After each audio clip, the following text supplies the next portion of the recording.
उड़ने वाली चुड़ैल। अमनपुर नाम के गांव में चंगू मंगू नाम के दो किसान दोस्त रहते थे। दोनों का आपस में बहुत प्यार था।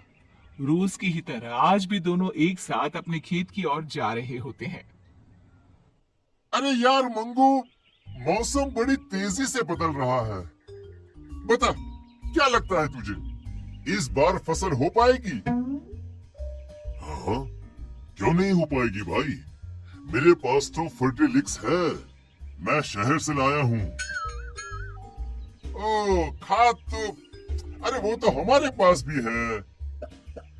सब गुड़ गोबर कर देता है तू, ये शहर में मिलता है। अरे तू कहाँ से पाएगा, बहुत महंगा मिलता है ये। दिखा दी ना अपनी औकात। मंगू, आखिर हमारे बीच पैसा आ ही गया। अरे नहीं चाहिए मुझे तेरे जैसा दोस्त जो हमेशा मुझे नीचे दिखाना चाहता है। अरे चंगू, पर मैंने कब तुझे नीचे दिखाया? अरे मैं तो सच्चाई कह रहा हूँ। गांव के बीचों बीच दोनों बुरी तरह लड़ पड़ते हैं। कुछ ही देर में बोला चाली हाथापाई में बदल जाती है। गांव के कुछ लोग आकर उन्हें छुड़वाते हैं और अपने अपने काम पर जाने को कहते हैं। शाम को मंगू तो अपने घर लौट आता है, पर चंगू नहीं आता। अभी तक ये घर नहीं आए, इतनी देर तो ये कभी नहीं करते। भगवान ना करे इन्हें कुछ हो तो नहीं गया ना। मंगू भाई साहब के घर जाकर पता करती हूँ। रास्ते में ही उसे सुबह चंगू मंगू के बीच हुए झगड़े के बारे में पता चलता है। मतलब मंगू भाई साहब ने ही किया है ये सब। ऐसा बदला लिया कि मेरे सुहाग को ही गायब कर दिया। विमला गुस्से में सोनम के पास जाती है और कहती है, कहाँ है सोनम, बाहर निकल। बता मेरे चंगू जी कहाँ है, क्या किया है आप लोगों ने उनके साथ। तभी उन सबके सामने अपने हाथ में चंगू को उठाए एक चुड़ैल हवा में उड़ती हुई आती है। मरोगे, सब मरोगे।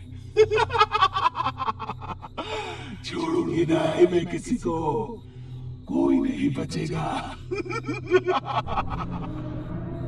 कौन कौन हो तुम, छोड़ दो मेरे पति को।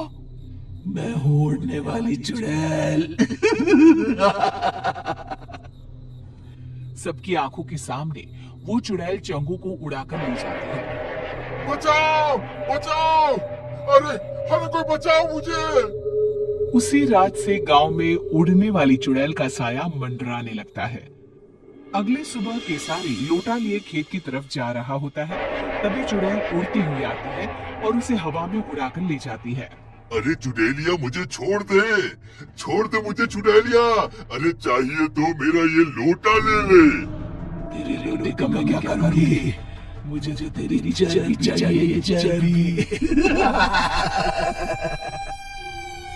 चुड़ैल चंगू की तरह ही केसारी को गांव के बीचों बीच हवा में घुमाती हुई गायब हो जाती है। धीरे धीरे चुड़ैल का प्रकोप गांव में बढ़ता ही जाता है। आए दिन कोई ना कोई गांव से गायब हो जाता। धीरे धीरे कर लोग घर से निकलना भी बंद करने लगते हैं। फिर एक दिन, ऐसा कब तक चलेगा?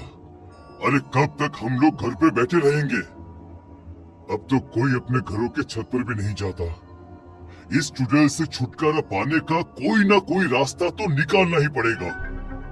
हाँ जी, बिल्कुल सही कह रहे हैं आप। अरे पर हम लोग करेंगे क्या? पीछा करेंगे उस चुड़ैल का। पता तो करना ही होगा कि वो चुड़ैल गांव वालों को कहाँ ले जाती है। पर वो तो अचानक ही कहीं गायब हो जाती है।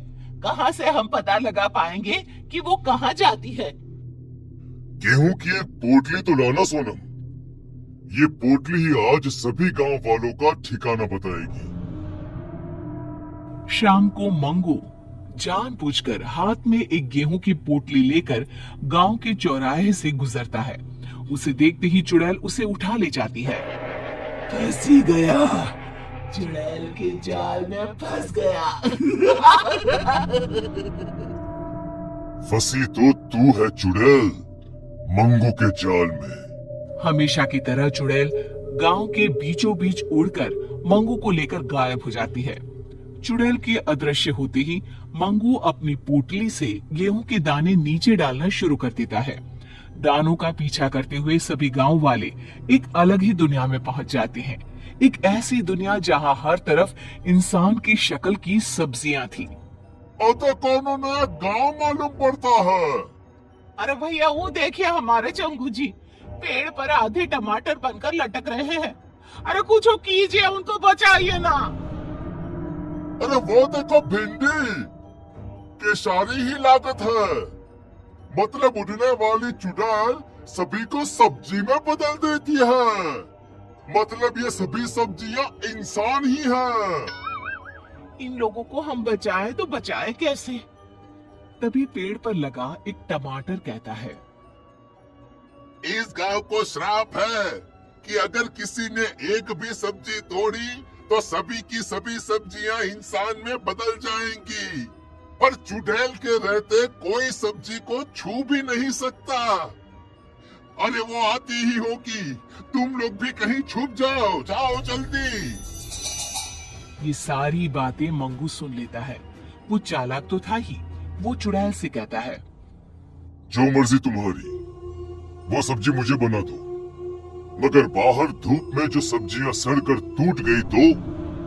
मेरी सब्जियां टूट नहीं सकती, उन्हें ताजा रहना होगा। तो किसी को सब्जियों को पानी देने के लिए क्यों नहीं रख लेती? ये सही रहेगा, पर ये काम करेगा कौन? हाँ, वैसे तो मुझे मटर बनना था, पर ये काम भी चलेगा। जाओ चुड़ैल, तुम आराम करो, तब तक मैं सब्जियों को पानी दे आता हूँ। मंगू बाहर जाता है और सब्जियों को पानी देने के बहाने एक सब्जी तोड़ लेता है। जैसे ही वो सब्जी तोड़ता है, जादुई नगरी खत्म हो जाती है। सभी सब्जियां इंसानों में बदल जाती है। तभी वहां भागती हुई एक खूबसूरत लड़की आती है। मैं एक श्रापित राजकुमारी थी। जब तक कोई छुपकर सब्जी नहीं तोड़ता, मैं आजाद नहीं हो सकती थी। तो मुझे बताओ, तुमने कभी किसी को सब्जी तोड़ने क्यों नहीं दी? ये श्राप था ही ऐसा। मुझे सभी को सब्जी तोड़ने से रोकना था। बाकी मुझे कुछ भी याद नहीं था। श्राप ने मेरी बुद्धि ले ली थी। पर आज जब मंगू ने हिम्मत दिखाई और सब्जी तोड़ी, तो सभी के साथ मैं भी मुक्त हो गई। मंगू की समझदारी सभी को बचा लेती है। सभी लोग वापस गांव आ जाते हैं। चंगू मंगू फिर से अच्छे दोस्त बन जाते हैं।